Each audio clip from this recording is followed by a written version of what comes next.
What's going on, my friends?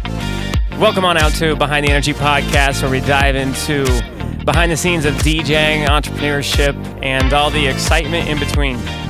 We got some friends, some cool people joining us, and a lot of fun stories. So without further ado, let's jump into Behind the Energy podcast. There we go. Ladies and gentlemen, party people, listeners, viewers, and my dear friends, welcome on out to Behind the Energy podcast. Ismail, welcome to the show, bro. What's up, man? How you doing? on a scale of 1 to 10, how nervous are you? Like a 4. A 4? Now I got a little better now. What made it better? Man, just your voice. If you have been a listener, first off, thank you. I genuinely appreciate it. I'm so stoked for the growth, just even in 20-something episodes that have been released. Thank you. And then also, you may have collected that each episode I bring on a new guest to share a little bit about their story and some of the, I guess you could say, learning lessons along their experience, whether that be in the entertainment industry as a DJ or just as an entrepreneur as a whole. This one is going to be a little bit different because Ismail's like one of my day one homies. Yes, since 3rd grade, man. Was it 3rd or 2nd grade? 3rd grade. That's when I switched to South Jordan. It was 3rd grade. Yeah. Okay. I want to take a moment to first establish how we met and talk about some of those early days. For sure. And then we're going to take some time to talk about Ismail's story and his entrepreneurial background, both as an individual and his family as well. So to kick things off, my dude, I remember, I think the first day I met you. Do you remember what that was? Was it the tetherball? Yeah, it's the tetherball. Yeah, I remember. Huh. Yeah. On the the stop sign. Yep, I remember. So Ismail and I grew up like 6 houses away from each other. Yeah, right across the street. And it was like, 2nd, 3rd grade, and tetherball's like popping in school. Like if you're good at tetherball, you're owning. I don't know if you call it a court or whatever, but the pole. Yeah, you're owning the pole. and Ismail was out there, and we just started playing and picked it up, and that was the day I think we truly met and like our friendship kicked off. No, 100%, I agree. Yeah. My earliest memory of you, though, man, I remember when we were in elementary school. Uh-huh. You'd had the little red, what is it called? Wagon. Yeah, my kiosk. Your kiosk you'd carried around. You were selling sodas, snacks, everything. That's the thing I remember the earliest about you. You're always trying to make money. You bring up the bus stop, bro. There's some memories there. Oh man, we don't need to go that route. Yeah. Another really cool memory. Fast forward a couple years, so we're in maybe 5th grade. You and Atif, your cousin, introduced me to the first hip hop song I ever heard. Are you serious? I'm not joking. It was Lollipop by Lil Wayne. I remember like he was playing on his like iPod or iPod or something. It was a Zoom, probably, or a Zoom, whatever those little things are called. Yeah. I remember walking from my house over to your house in the circle and just playing it out loud. I was like, "Yo, this song's a banger!" And I'm like, "Okay, all right." And then shortly after that, I remember I came to love the song "Hypnotized" by Gemini. Mm-hmm. And Swag Through the Roof by Mike Jones. Mike Jones! You know what I'm talking about? Yeah. And I remember you're like, so you like hip hop now, bro? You like rap? Like you like listen to rap now? Man, that was so long ago. Yeah. A lot of my music was influenced by my brothers and stuff. They're a lot older than us, you know? Yeah. So that's kind of how I grew to listen to the music that I listened to. To be honest, I didn't know that story. I didn't know that that was the first hip-hop song you heard. That's funny. Atif always had me on music. He still does. Yeah? Yeah, always up to date. Okay, so is he liking the new trap stuff? Like he's always on the new stuff, the new wave, but I think a lot of his stuff is still underground music. That's what he's into. Okay. Like he always shows me stuff before it comes out. That's how I feel. Now I'm genuinely curious. Like, what are you listening to now? Like, you're cruising and you're bumping the sound system. Like, what do you listen to? Man, so you know, it's funny. As I got older, my music taste changed a lot as I was growing up. I used to be heavily hip hop. Yeah. Then I got into a lot of EDM.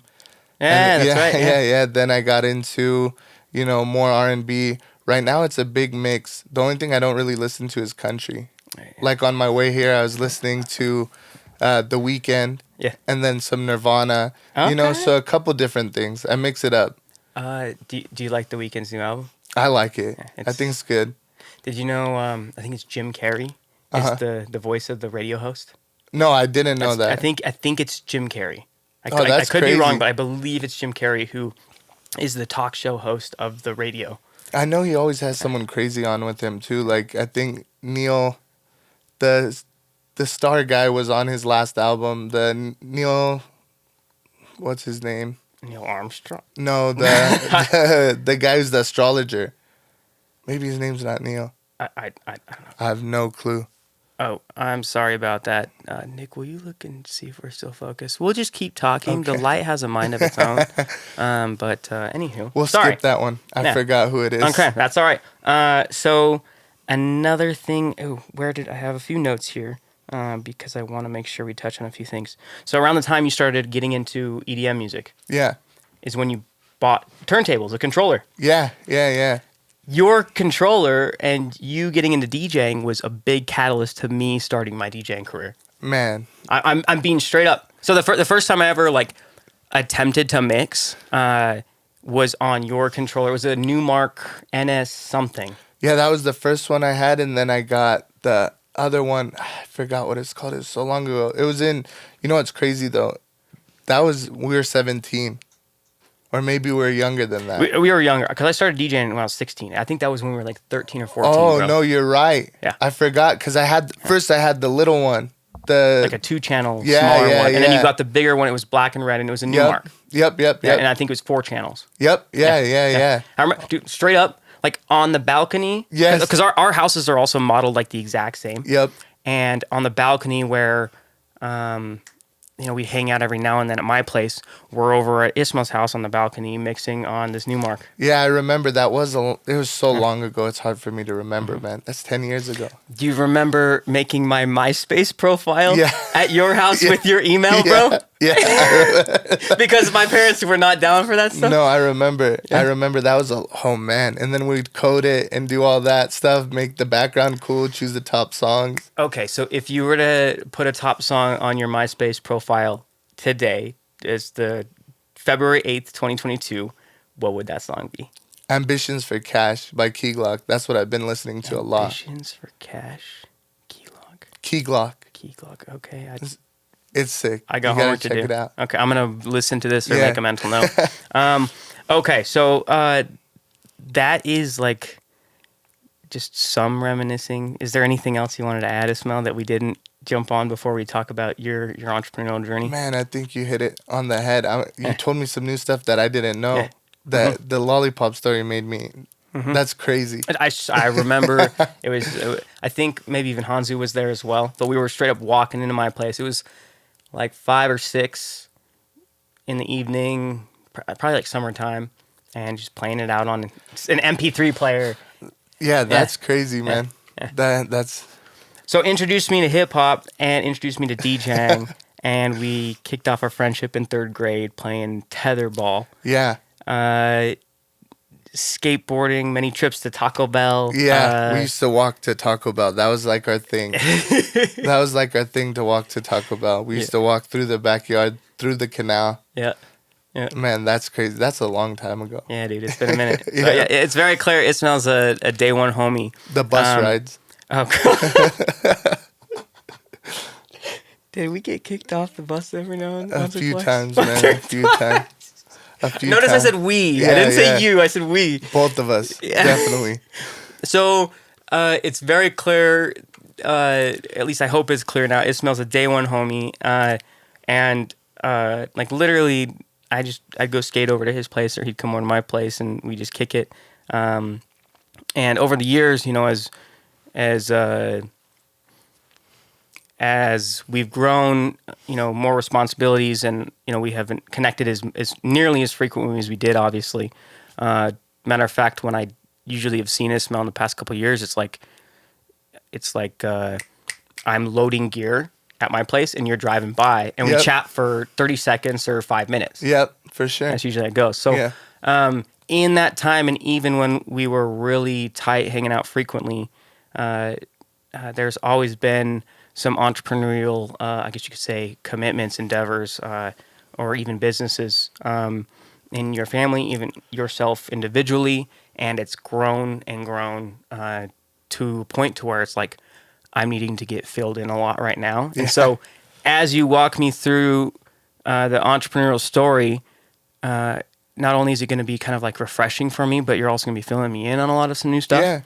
So what I'd like to do over the next 8-10 minutes is turn the time over to you, man. Yeah. And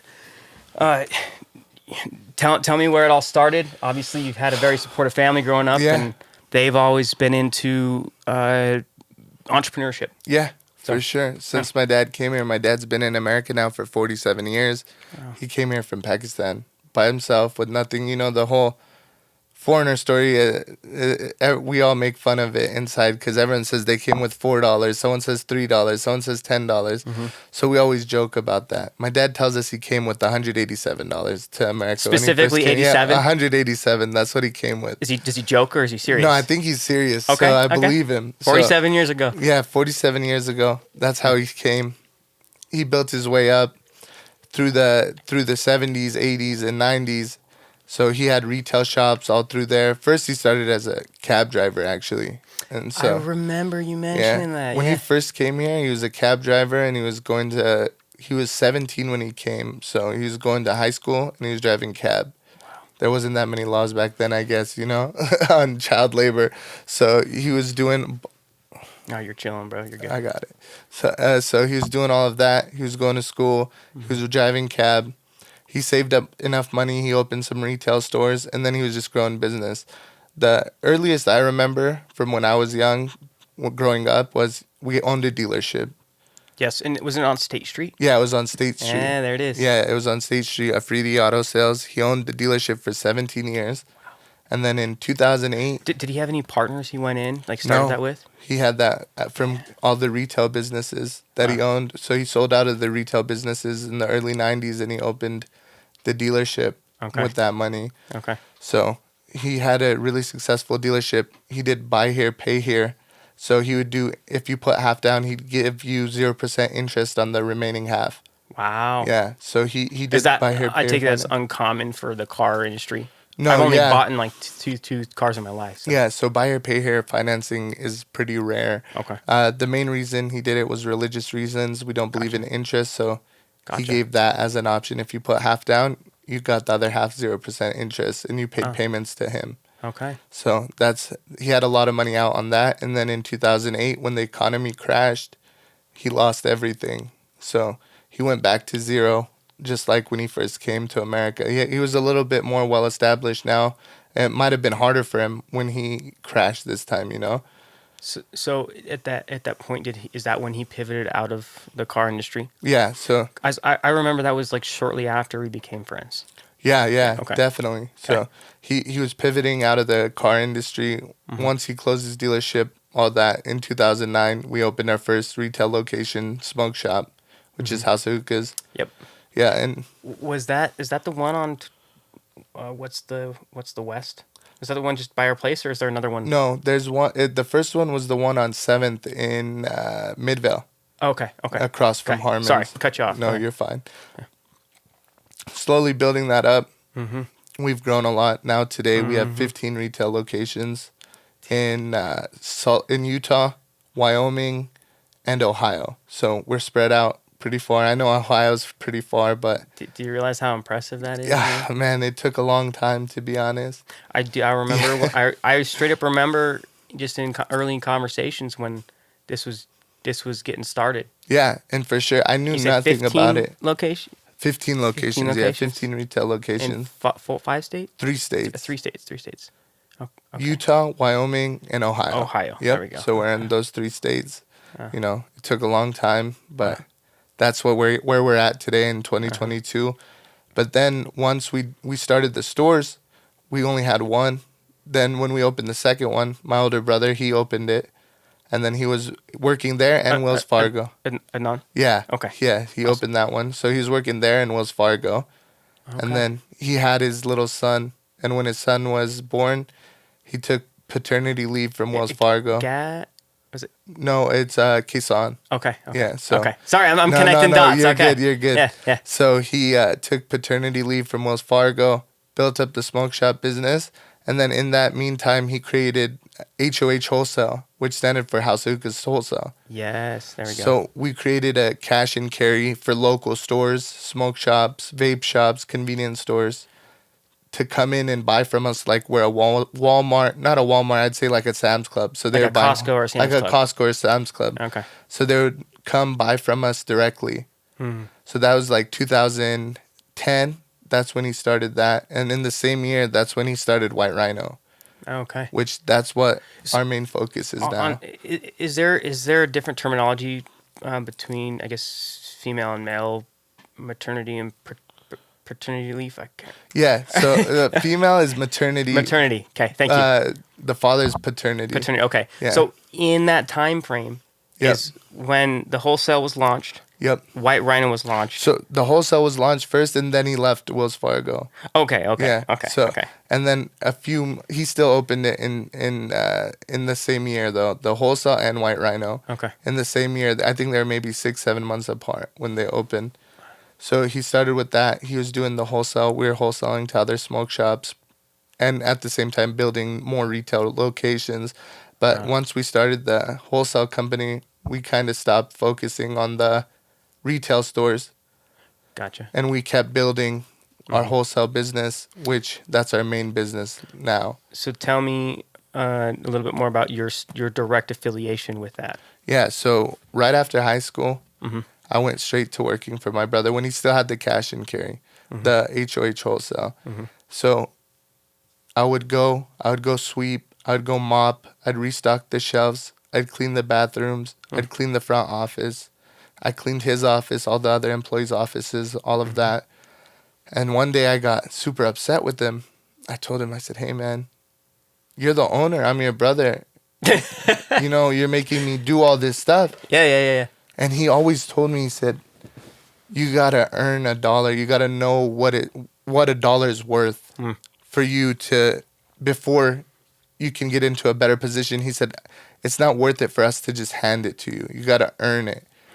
So slowly but surely, we kept building. I kept stocking shelves, kept cleaning everything. And then he moved me on to inventory. I would keep all the inventory of all the products. Then I slowly started helping with ordering products. And then slowly I moved up. I didn't really get into sales when we were doing HOH. I mainly just did the stocking, buying, stuff like that. So I kept everything up to date. And then when we sold HOH is when I really got involved with White Rhino. Well, we still had HOH actually when I got involved with White Rhino, but another person was running it at that time, dealing with all the customers and all of that. Okay. And when I started with White Rhino, what he had me start with is in sales, but I wasn't doing sales. I was just generating leads.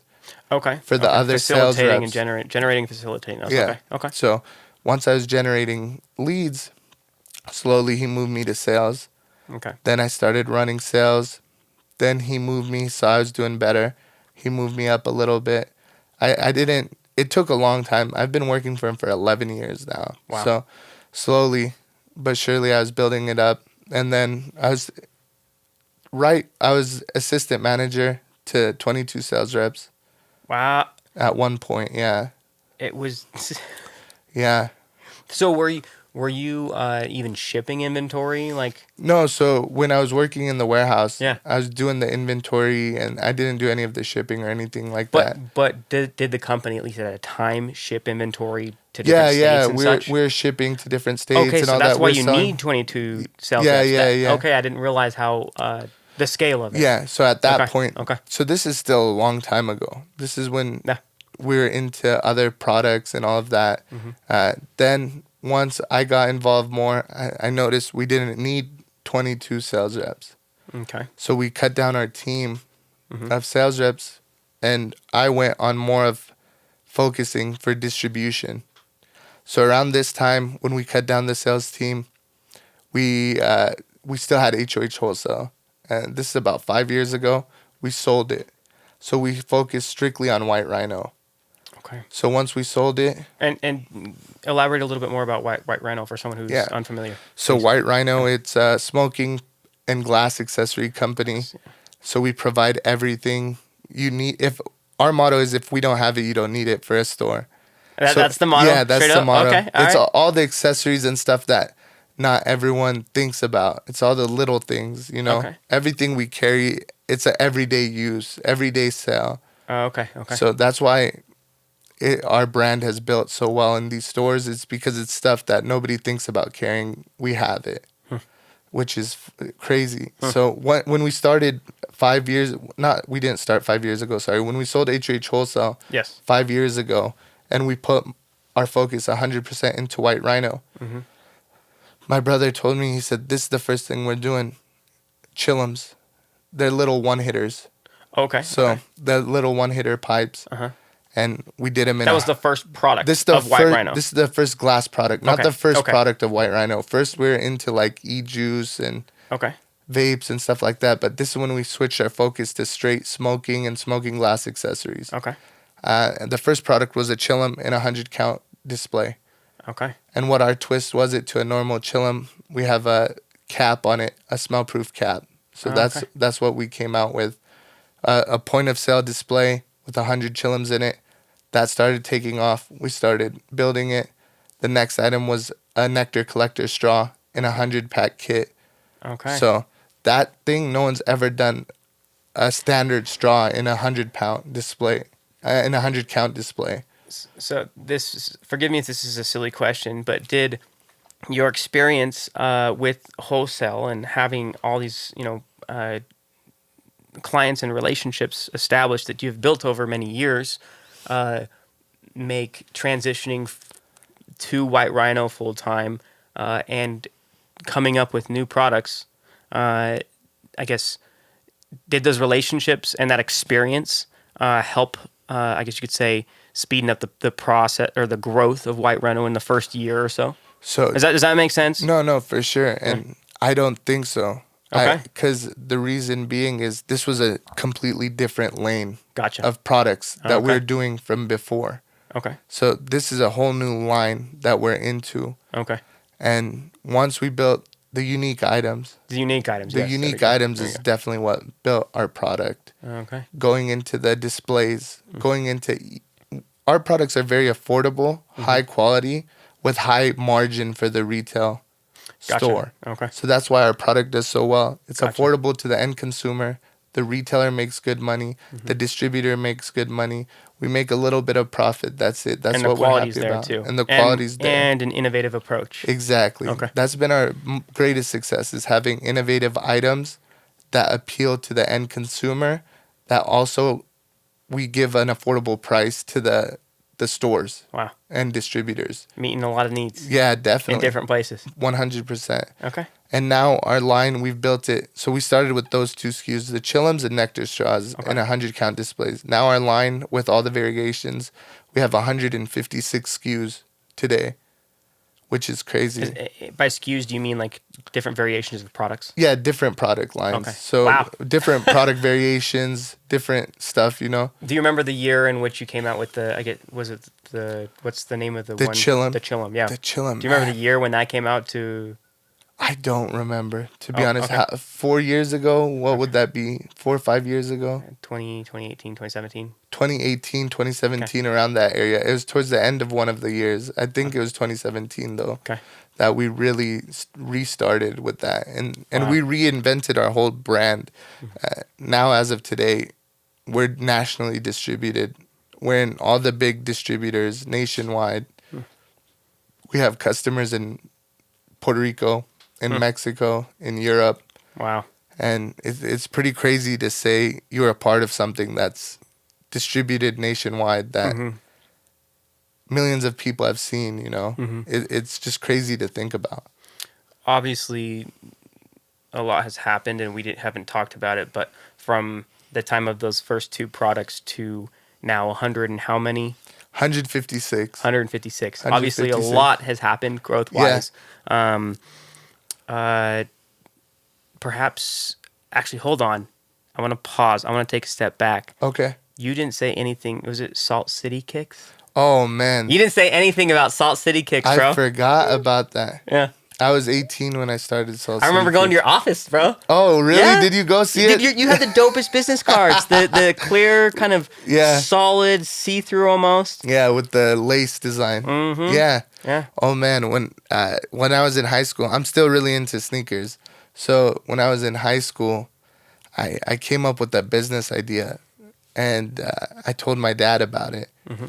And I had $7,000 saved up. I started buying sneakers and selling them online on eBay, on what else was it? On Amazon or whatever. Amazon, and I think that's it really. That they didn't have StockX or anything like that at that time. Uh-huh. So I was selling online. Man, that's crazy. I haven't thought about that in a long time. Yeah. It grew. That business grew pretty well too. How long were you running that, man? I did it 2 years, man. 2 years? So to be honest, my dad knew all about everything I was doing with that business, but what I didn't know is when you make money, you're supposed to reinvest it into the company. So this is a learning experience. Yeah, it was a learning experience. It was a really big learning experience. Okay. So I started that business with $7,000. At the end of the first year in sales, I did 130-something thousand in business my first year. Wow. And I had spent 160-something thousand. So I was in debt at the end of it. You got to run the numbers consistently, bro. That's why my dad let me fail. My dad saw... He let you? He let me. He knew what was going on. He let me. I said, Dad, why'd you let me fail? He said, because if I let you fail on something of this level, it's small. You won't mess up when you're doing something a lot bigger. So I think that was the best life lesson I've been taught so far. That's an excellent transition because... Now we are doing bigger things. Yeah. And where I want to go with the conversation now is what is in store for yourself or even White Rhino? Like, where do you want to be in 5 years from now or 8 years from now? Oh, man. Like, is there something in a completely different industry that you're interested in, you're passionate about, or... Are you loving where you're at and continue working and growing with White Rhino? Honestly, White Rhino, it's been my life for so long. Mm-hmm. I want to see where we can take this. Honestly, I think we're just scratching the surface. Mm-hmm. Really, I think in the next 5 to 8 years, I want us to be the biggest glass brand in the United States, if not the world, Mm-hmm. Which the way we're going, I definitely see us being there. Mm-hmm. The amount of products we sell, the amount of glass we sell, our branding, how it is. Mm-hmm. I don't see us not being there in the next 5 years, honestly. Well, the amount of growth in 4 years, dude, that's insane. It's been crazy. In White Rhino, we've been open since 2010. 2010, okay. So 12 years now. So we've been, in this industry, there's a lot of people that are fly-by-night in the vape and smoke industry. We've been here for 12 years. That means something to us. A big part of White Rhino is we've never done anyone dirty. We're very honest people. Mm-hmm. We want it so everyone makes money, So that's why I think how honest we are, mm-hmm. Our integrity in the business, our name, our look, I think that's going to keep propelling us ahead. And I really see us in the next 5 years to be the biggest in the industry in our section, for sure. There'll always be someone bigger than you, but I think we'll carve a nice little piece of it for ourselves. But I also think we have our own niche fit into this industry, for sure. I mean, it sounds like you're carving in it already. I think so. It's carving out a bigger space. Yeah, 100%. I think we definitely created our own lane in this industry. Most definitely. I think we're very unique. So we're getting close to wrapping up on time. You did, I guess, give me 2, I believe, specifically clear learning experiences along the way, from sweeping and stocking and cleaning. Most definitely. To to being allowed to fail. Like, your father specifically chose to not step in and let you learn that lesson. No, most definitely. If you will. Ismail, I'm curious, in your entrepreneurial path and journey, whether that be directly yourself or affiliated with the grander picture, is there any piece of advice that you'd like to give to entrepreneurs, or maybe perhaps another story or experience that you found to be incredibly valuable as an entrepreneur? Yeah, for sure. The main thing is, I know this might sound kind of cheesy, but never give up.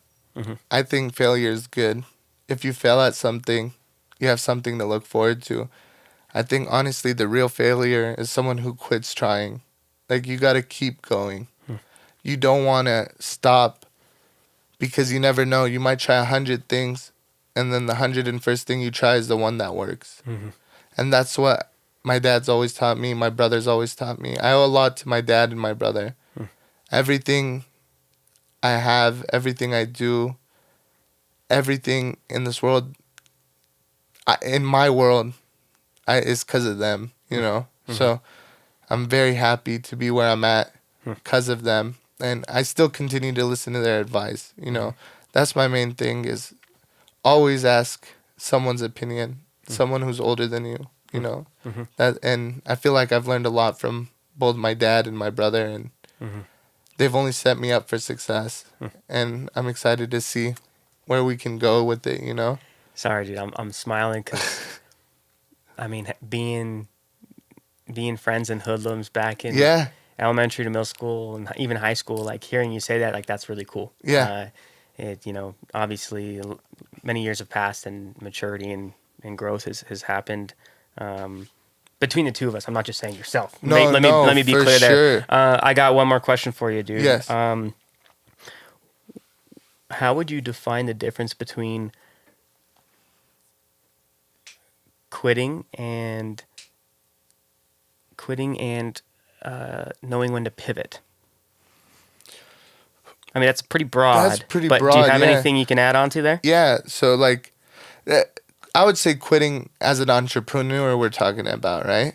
Or or even generally speaking. I would say if you're trying to do your own thing and you want to be an entrepreneur, I think that's the best thing to do. And quitting would be taking like a regular 9-to-5, in my opinion. Oh, okay. That's how I meant it. But how to pivot, that's just something you gotta see for yourself. What industry you're in, what market you're in, what you're trying to do. I think that really depends on each situation differently. Because how we pivoted from doing wholesale, we pivoted into doing our own products, and it just made sense for us on the HOH to the White Rhino side. Gotcha. So with the shoes, I didn't pivot. I just went straight to White Rhino, I was working at both at the same time, but, honestly, that's a good question. I think it depends on each situation individually. Gotcha. Okay. Huh. That, it was just a, off the cuff kind of question. With starting the podcast, if I'm being like totally honest, dude, I was so stoked for it, and we had gotten all of season 1 recorded, or we got all of it recorded, and I was anticipating it to be like really successful, and all my friends were gonna be so excited about it. And over the first couple of weeks, it didn't do nearly as well as I had thought it would. Yeah. And that was a little disheartening, but I recognized that, this is literally a sliver of what is to come, and it's going to take that consistent effort, and it's not just an overnight thing. It's a long game, just like White Rhino since 2010. Yes. And Alive Entertainment since 2012, almost 10 years, bro. That's crazy. Almost 10 years. And so I bring that up. Sorry, I don't want to lose my train of thought. No, you're fine. Initially, for season 1, it was more branded with the company Alive Entertainment. Yeah. And less Parker Andrees and entrepreneurship and behind the scenes of my amazing friends and my entrepreneurial journey. And so after season 1 finished, I recognized, maybe this is an opportunity to pivot. And since then, it's been less involved with live entertainment and more so focused on my entrepreneurial journey and experiences and the amazing people that I've met, whether they're DJs, people in the entertainment industry, or great friends who are also amazing entrepreneurs that can provide value. No, for sure. That was just like a recent pivot that I had, maybe just something to add into the conversation. But Ismail, my dude, do you actually do we want to throw out like social media or anything? Like, no. WhiteRhinoProducts.com. There we go. White Rhino Products. WhiteRhinoProducts.com. Instagram's at White Rhino Products. There we go. Yeah, so we're on there. There we go. Whatever you guys need. And House of Hookah? And House of Hookahs. I don't know our Instagram, to be honest, on that one. I don't keep up to date with that. But at White Rhino Products, whatever you need, we can take care of you on there. As long as you're 21 or older. What was the motto? If we don't have it, you don't need it. If we don't have it, you really don't need it. If they don't have it, you don't need it. Ismail, any last thoughts or anything that we didn't cover that you want to? No, honestly, I think we covered everything. I do have a quick story if you don't mind. Yeah, please. This is about 4 years back. We had a few products already launched. Okay. And a part of my job now, so I'm the director of sales, so I deal with all the sales reps underneath me, and I deal with all chain store accounts and distributors, the bigger house accounts, everything I deal directly with myself personally. Okay. And I handle that. So about 3-4 years ago, I went to LA. LA has a really big wholesale distribution market. It's called 3rd Street, 4th Street, Wall Street, and Broad. It's all in a couple mile radius. Okay. And there's like 200 smoke shop distributors all on that corner, on those few blocks. And it looks like a little mall for smoke shops, you know. Wow. So that's where all the smoke shops just across blocks the and US blocks go. and blocks. Okay. Yeah. And when we were first starting the new line of products, that's where I went for the first time. Was there a conference or a show? No, so I was going visiting distributors trying to sell them our products. So it's a street full of just the customers, the type of people I deal with that sell to other stores. Okay. So that, like I said, that was our main focus, is selling to distros. Then now we're working on building up our retail more too now, selling direct to retail stores. But our main focus definitely still is our distributors. So when I went there 3-4 years ago, our brand was still new to these guys. And a lot of people brushed me off and told me, hey, no. I heard so many no's. After the end of that trip, I called my brother and I was emotional. I broke down to him. I said, hey, man, this is like, look, this is what I'm dealing with. This is so hard. He said, don't worry, give it time. 6 months ago, I went to LA again.